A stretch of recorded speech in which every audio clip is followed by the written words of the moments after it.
How's it going, guys? I haven't recorded a video in a very long time. I'm not even sure if this is going to end up on YouTube. I know this is intended for Tumblr, but, you know, I might mirror it on YouTube. I haven't really decided yet. I know I have a capture card, but I'm not using the capture card because I wanted to play it on my actual main 3DS, which is my Persona 3DS XL, so I'm actually just webcam recording this video. But the point of this video is to show you how to actually fight Professor Oak, and just to show you that I'm actually, you know, playing a actual digital release of this game, and I don't have like a Game Boy Advance SP like floated on you. I can hit home button right here, and you can see that I'm actually on a 3DS. I'm suspended on Pokemon Red right now. And this is one, you know, that I just bought whenever the hell I bought it. So, in the game, there was a Professor Oak fight that was supposed to happen some point in time after Elite Four. Was probably post-game, because he does have higher level Pokemon than Gary. But you are able to fight him. In order to do this, you do need to use a variant of the Mew glitch. Those of you that have picked up the re-releases probably are at least familiar with the glitch. You've maybe heard of it. Some of you have actually done it. There are two fairly important trainers that you can do it with. The first one that everybody knows of, that knows of the glitch, is this guy right here. If you fought this guy, that's okay. You can still do it with a different guy, and I can show you which guy that is really quick. But as it is, I only have two trainers eligible to fight in the game, period. And you have to have at least two trainers. One of which is the one that you're going to do the glitch with. And then another one which you're going to black out in front of. So that way you can keep abusing the glitch. Because when you black out, you can always rebattle the trainer as many times as you want. You do lose half your money. But I mean, with these older games, I keep my money in the form of nuggets anyway. So that's fine. But if you step down one, you see that guy right there. Don't fight that guy ever. This is also how you can get a Mew as soon as before you fight Misty. As soon as you get access to that guy and you walk into Misty's gym, is the soonest point in time you can get Mew. But that's a completely different side story. This is for the Oak battle, which I don't think a lot of people have really covered. So I like starting in Lavender because it gives you the least amount of walk time from where you do the final step of the glitch to where it actually activates. I could do it in Cerulean and then just make the middle step shorter, but it doesn't really matter either way. I'm not going to turn on my bike either because it actually gives me time to talk to you guys while I walk over there. So for the beginning part of the glitch, I can tell you right now, I want to preserve that trainer, so I've actually chosen a very low-level Pokemon that knows Fly to get me from place to place, and to also lose against the trainer on purpose as quickly as I can. So, for all intents and purposes, I'm going to save right in front of this door. And then I'm going to hit that Fly button. But as you can see, I pulled up Start before he was able to actually notice me and fight me.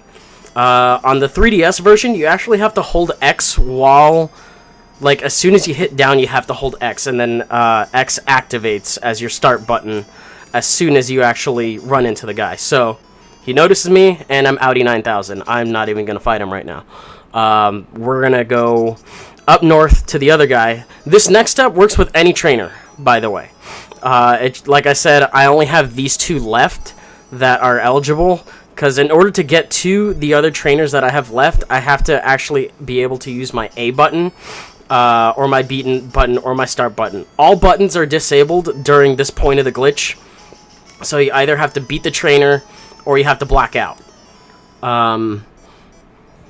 So what we're gonna do, I saw your feet from the grass. I'm not sure if this refers to me beating Nugget Bridge, or if it actually refers to my feet crossing the bridge. It's a very good double meaning there. But as you can see, I'm a level 4 Pidgey versus a level 14 Rattata, and he's just going to bot me with a Hyper Fang. That's fine. I meant to do that. I don't care if I lose at this point. I'll black out. And because the last Pokemon Center I healed at is... I just finished an Elite Four run, so it's going to be Pallet Town. But what you actually want to do If you can, it shortens a little bit of time. You want to heal in Fuchsia City before this, which I thought I had, and I clearly had not. So, now some other important parts of this, which I'm actually going to take a pretty good amount of time to explain. So, you don't need a Gengar for this. A Persian is preferred, or a normal type with Growl that is a decent level. Doesn't really matter what it is, you know. As long as it is a... I chose Gengar for this purpose because while you're actually doing what you need to with it, it won't attack you. So, the part of the glitch that you have to pay attention to is the special stat of the Pokemon. That number is the magic number that's actually going to get us there. So, 226 says... At the end of this glitch, you know, I'm going to link the description, or I'm going to link in the post or whatever I do for this, that in order to do that glitch, to fight Professor Oak, you have to have a Pokemon with a special stat of 226. You can have it correspond to a bunch of other different numbers. That's actually how I completed my Pokedex without trading with anybody whatsoever. It only took me a few days. But for this one, you actually want to go over here, because the glitch, the Mew glitch, relies on the special stat of the last Pokemon you fought. And because it's a trainer up on Cerulean Route, or in, I guess for the quick one, in Misty's Gym, the first trainer has a Shelder, who the special attack and defense, because they're all combined into one stat, it corresponds to Mew's number in the coding. So... Gengar's number corresponds to that. It corresponds to that, but there's no way to actually fight an actual Pokemon that has a special of 226 between that point in time and the point where you activate the glitch. That is, unless you run into a Ditto. So what I'm going to do here, and I actually think I might have messed up here. Let me see if I can use an item. So... I actually can use an item. I just need to kill a turn, so that way he can transform into me. I probably should have let off with Persian and then switch to Gengar. That probably would have been pretty good. And then this is the weird part that dictates which team you fight. And then thankfully Nightshade's not going to do that much because it does according to what his level is, which is why it's better that you do it in Fuchsia for this. You get the lower level Dittos, which have less HP. But the attack stage that he has going on is what dictates what team you fight. If he is not lowered attack, if he is -1, it goes -1 through 6 according to how many times you've growled him, because I don't think there is a -2 for attack in this game. I don't think they made that until Gen 2 at Scary Face. But you just gotta keep you have to growl him according to what team you want to fight. And the only difference with the teams is what starter he has. So if you growl him 4 times, you fight the Blastoise team. If you growl him 5 times, you fight the Venusaur team. And if you growl him 6 times, you fight the Charizard team. So I believe we're at 2 right now that I've gotten off. And then here's 3. I'm running a little bit low, so I'm going to go ahead and heal up. I believe we were at 3. I personally don't care which one it is. And then I have Lick on there on my Gengar, so that way that doesn't happen. And then thankfully, because he's not Confuse Raying at this point, I only have to growl twice. And you don't actually have to... Oh wait, I am confused. That sucks. But Lick doesn't affect me. I thought Nightshade didn't affect me either, but I guess it does in Gen 1. So that's my 4th growl. I need 1 more, and then I can just run from him. And that... Oh! I forgot. He is a little bit of a higher level right now. I think I have a Pokédoll I can use. Yeah, I've got a few. So, it said 0 just because of, you know, who doesn't know the missing no glitch here. So, the game thinks right now that the last trainer Pokemon I fought has a special stat of 226. So, we're going to return to Lavender, which is next to the route that had the trainer where we activated the glitch. If you did it with the guy in Cerulean, as soon as you walk onto Nugget Bridge, it does the same thing. I'm not going to do it just because, you know, I don't really feel like doing it. But I'm going to get my actual team out at this point. I believe the glitch also says that you are not allowed to heal your Pokemon between when you do this, because I think it resets it or something like that. So you just need to make sure that you have everything healed up, or you have a way to heal it up. I'm just getting my regular in-game team right now. And then hopefully some of you guys are up to date on your cries, because you might actually know what some of these are. And then we're going to get rid of this Pidgey. That Pidgey's actually been more important than anything else in this game. So, grab Kangaskhan as well. And then for those of you that actually do feel like seeing my team, I know it's... Actually, nah, you'll see it when we get there. There's no need to figure that out. So, we're at the point in time where... I'm gonna check. I'm pretty good. He's not too much higher level than me. I do know what he starts with, though, so I'm actually going to lead with Aerodactyl. And be also certain not to save at any point in time in this glitch until after you've finished everything. So, you can see both my hands right here. I don't have any of my fingers near the start button. It comes up on its own. This is a natural part of the glitch. And this is basically also your last chance to do anything you want to, because as soon as you hit B, the fight starts. And Professor Oak wants to fight you with 5 Pokemon. One of which is a level 66 Tauros. Automatically, he's coming at you with Oop, I forgot to heal from the last time I fought him. So we'll go ahead and heal right now. This is fine. You can see right off the bat, he has Pokemon that are higher than any of the Elite Four. He's like the secret, super secret endgame boss, which is awesome. We're going to hit him with a Sky Attack real quick.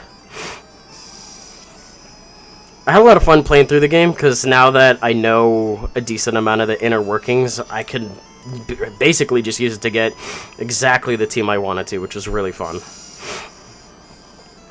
And because...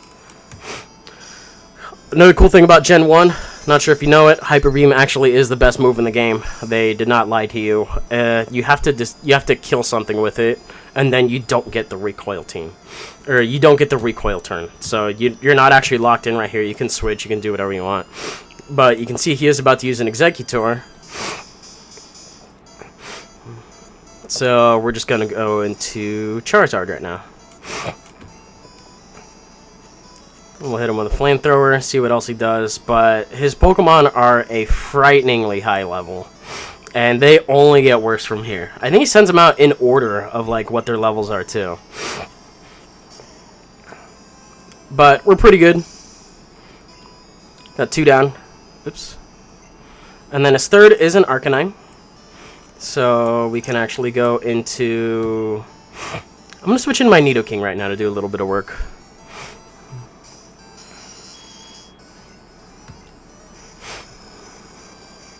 And then that'll make quick work of the Arcanine.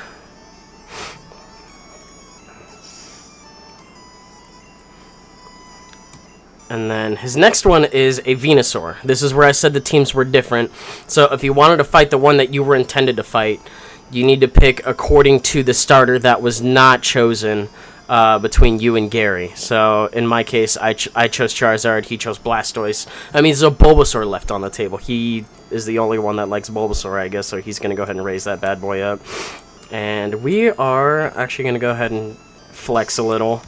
I could use Charizard here, but I already used Charizard, so no big deal. We're actually going to use Mew for this one.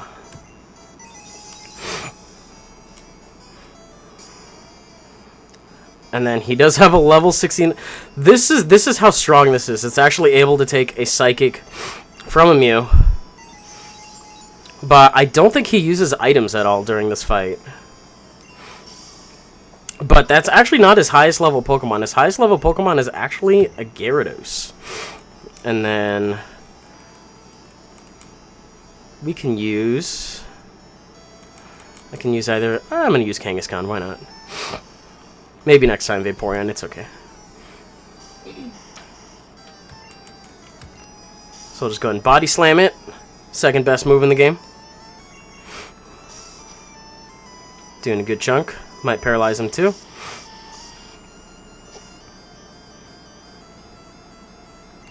And we'll just finish things off with a Hyper Beam.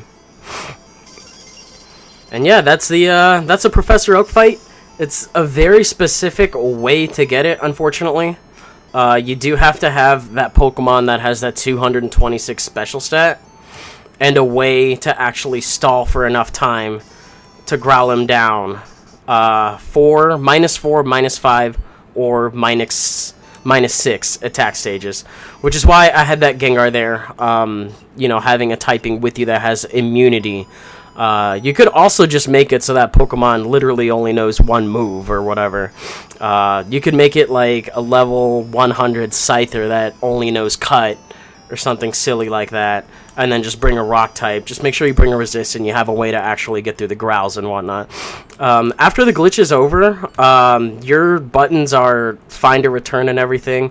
I'm going to walk this way and, you know, nothing happens. It's good to go. Your game returns to normal. It doesn't harm your save file at all. It just temporarily overwrites what it's going to do. So, yeah, if this makes it onto YouTube, you can like, comment, subscribe, do your thing. If it's on Tumblr, you know, like, reblog, that kind of thing.